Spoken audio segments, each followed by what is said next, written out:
OPQ are vertices of a triangle. The point M is the midpoint of OQ. So this point here is the midpoint. So this distance here is the same as this distance here.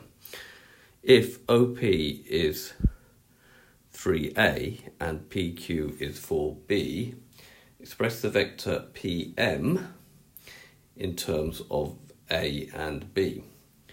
Okay, so we take our diagram. The vector PM is going to be this vector here from P to M. So what route can we take to get from P to M?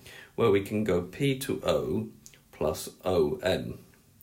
So PM is going to be PO plus OM, and it's a very good idea to write that out first. All right, we can see here that we're going against the arrow, so this will be minus 3A plus whatever OM is. So we need to get an expression for OM, so we'll stop here, we'll call that equation 1. Right, now we've got to find OM, so OM is a half of OQ, because it's halfway along OQ. Can we find a vector for OQ? Well, OQ is the same as going OP plus PQ. So that's going to be equal to 3A plus 4B.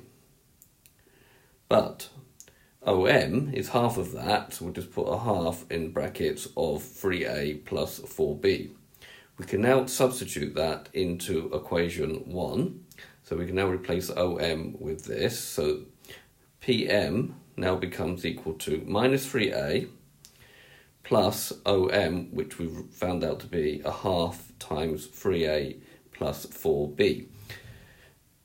Right, now what we need to do is use our just normal algebra, so expand the brackets. We've got minus 3A plus 3 over 2A plus 4 over 2, which is 2B.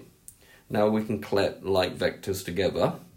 So minus 3 plus 3 over 2 gives me minus 3 over 2A plus 2B. Now that is the actual answer, but it probably could be written this way around, 2B minus 3 over 2A.